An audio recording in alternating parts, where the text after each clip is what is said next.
Because despite that death at level 1 later in the game, actually he drew a lot of attention away from dragons, from towers. Alliance were chasing him a lot of the time, so whilst it's a lot of deaths, and you guys who have Darian in your fantasy team, sorry about that from his side, but he did a lot of work there for Gambit as a whole. He did, and sorry, no just problem. to interrupt to keep going on Joe's point here. It was a big issue for Alliance in general in this game here. They gave away 2 free dragons to Gambit as well in the mid game, where first Taps is in the top lane, next time Wicked without teleport ready is in the top lane, and Gambit just walks in, takes a free dragon, and it should never happen for Alliance because they were ahead. They should take full control of the map, never give up these free dragons here. And in general, using teleport to secure objectives is something the European teams really need to step up on.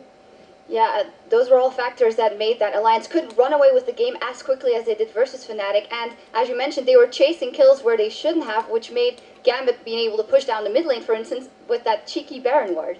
Okay, yeah, so the ward was a bit unlucky for Alliance. It was there, and then we saw Darian with, again, classic Darian bait. He runs in like, oh, we have no vision, I'm not sure what's going on. Alliance just chase him, 4 members, lose the tower.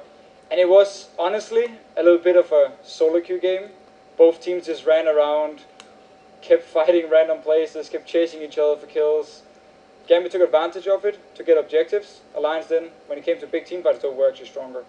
Yeah, I think the word sloppy really comes to mind from this one as well. The fact that Alliance had that lead, they were obviously dictating the pace of the game. They were the one baiting out Baron.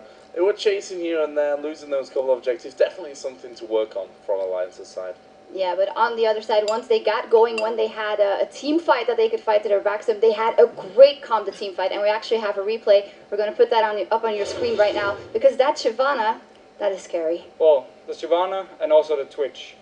If you're against Twitch, if you don't instantly jump on him and just destroy him, he will kill you. Simple as that. He will kill your entire team. We roll the clip here. First of all, Wicked, he's very strong. He has early Blade of the Ruined King, and then with Wild Growth and Black Shield, once he goes in, he's tanky. He's also doing a lot of damage. So Gambit, they need to deal with him. That's why there's so many members around him here trying to kill him. And now notice Taps in the bottom of the screen. He's a bit hard to see here. Nobody from Gambit is touching him. He's just firing away. Next time we see him come into the screen again, still full HP. He's doing all the damage to the team of Gambit here. Wicked, he didn't even die yet before now.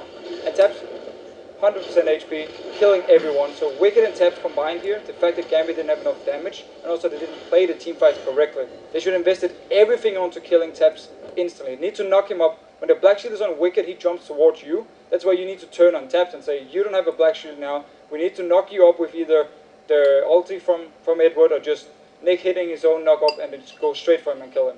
And also one thing that kind of impresses me from Alliance side, we heard from Quickshot and Demon during Champions League that Froggen has been tunneling on this Lulu pick. Definitely not a massive carrier like we've seen Froggen playing in the past, and I think that's a good sign actually for Alliance overall, that they are relying a little bit more on the likes of Wicked and on Tabs to really carry these games through. It's definitely a very scary thing when probably the best mid laner in Europe doesn't have to carry his team, because everyone from Alliance can actually step up, and Dude Shook as well have his good games where he carries the entire early game, so it works out for Alliance. Absolutely, looking very impressive there, the Alliance. Well, our next game is good to go, so let's send it back to D-Man and Quickshot at the desk.